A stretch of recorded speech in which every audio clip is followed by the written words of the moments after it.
গাজায় চলমান নির্মম গণহত্যার প্রতিবাদে এক মানবিক ও শক্তিশালী অবস্থান নিয়েছে বাংলাদেশ জাতীয় বধির সংস্থা। আজ বৃহস্পতিবার বিকেল ৩টা ৩০ মিনিটে রাজধানীর বিজয়নগরে অবস্থিত সংস্থার চত্বর ১৭৪ শহীদ সৈয়দ নজরুল ইসলাম সড়ক থেকে জাতীয় প্রেস ক্লাব পর্যন্ত বর্ণাঢ্য র্যালি বের করে দেশের বধির জনগোষ্ঠী।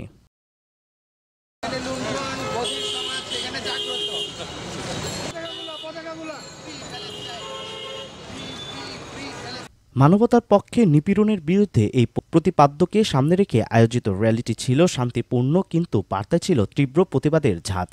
র্যালিতে অংশগ্রহণকারী শতাধিক বধির সদস্য তাদের হাতে প্লেকার্ড, ফেস্টুন ও চিহ্নভাষার মাধ্যমে বিশ্ববাসীর প্রতি আহ্বান জানান। গাজায় গণহত্যা বন্ধ করো, আমরা ভাষাহীন হতে পারি, কিন্তু ন্যায়ের পক্ষে আমাদের প্রতিবাদ নীরব নয়।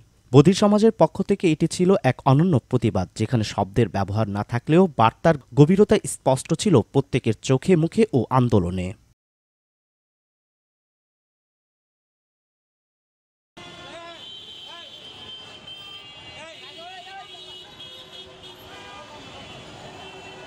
এ সময় উপস্থিত ছিলেন স্বপন কুমার হাওলাদার, আহ্বায়ক তত্ত্বাবধায়ক বডি বাংলাদেশ জাতীয় বধির সংস্থা; আব্দুল জব্বার, সদস্য সচিব তত্ত্বাবধায়ক বডি বাংলাদেশ জাতীয় বধির সংস্থা; সৈয়দ কামরুল হাসান, আজীবন সদস্য জাতীয় বধির সংস্থা founder dev development association; Babul Mia, আজীবন সদস্য সাবেক কার্যনির্বাহী সদস্য বাংলাদেশ জাতীয় বধির সংস্থা; আমিনুল ইসলাম, প্রধান শিক্ষক, ঢাকা সরকারি বধির হাই স্কুল; আব্দুল রাজ্জাক, আজীবন সদস্য সাবেক সাধারণ সম্পাদক বাংলাদেশ জাতীয় বধির সংস্থা; নাহিদ আহমেদ, আজীবন সদস্য সাবেক কোষাধ্যক্ষ বাংলাদেশ জাতীয় বধির সংস্থা; ফজলে এলাহি, আজীবন সদস্য সাবেক সাধারণ সম্পাদক বাংলাদেশ জাতীয় বধির সংস্থা; কাজী কামরুল হাসান, আজীবন সদস্য বাংলাদেশ জাতীয় বধির সংস্থা; শামসুল আরেফিন, আজীবন সদস্য বাংলাদেশ জাতীয় বধির সংস্থা সহ আরও শতাধিক বধির সদস্যরা উপস্থিত ছিলেন। শুধু এখানেই নয়, সারা বাংলাদেশের সংস্থাগুলো একই সাথে আমাদের এলাকায় এই অবস্থান নিয়েছে। সবাই নানান বিষয় নিয়ে বিশ্বের যে নির্যাতিত জনগণ, ফিলিস্তিনের জনগণ, তাদের নির্যাতন চলছে, গাজায় যে গণহত্যা চলছে, আমরা তার প্রতিবাদ জানাই। বাংলাদেশের বধির সমাজ এর প্রতিবাদ জানাই। আমরা চাই সারা বিশ্বের শান্তি ফিরে আসুক, শুধু গাজা নয়, সারা জেনোসাইড।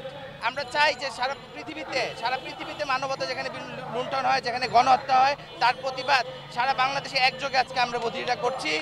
আপনারা সবাই আমাদের পাশে থাকবেন। বধিররাও এই দেশের সম্পদ, তারা বোঝা নয়, তারা সম্পদ। তারাও প্রতিবাদ করতে জানে, তারাও যুদ্ধ করতে জানে। তারা আপনাদের সারা বাংলাদেশে আজকে একযোগে আমরা সেই প্রতিবাদগুলো করছি। বধিরদের পক্ষ থেকে আমরা কথা বলছি, আপনারা সবাই বধিরদের পাশে থাকবেন। মানবতার বিরুদ্ধে সবসময় আমাদের জাতীয় বধির সংস্থা সোচ্চার, এবং আমাদের জাতীয় সংস্থা যতগুলো কার্যক্রম করে সব মানবতার পক্ষে। আমরা মানবতার পক্ষে লড়াই করি। সংস্থার পক্ষ থেকে জানানো হয়, এই প্রতিবাদ ছিল সম্পূর্ণ অরাজনৈতিক ও মানবিক চেতনার উদ্বুদ্ধ একটি সামাজিক উদ্যোগ। ভবিষ্যতেও বিশ্ববাসী মানবাধিকার লঙ্ঘনের বিরুদ্ধে বধির সমাজ এমন অবস্থান নিতে থাকবে বলে জানান আয়োজকরা। Mohammad Shariful Islam, Robin, channel Muskan, digital desk.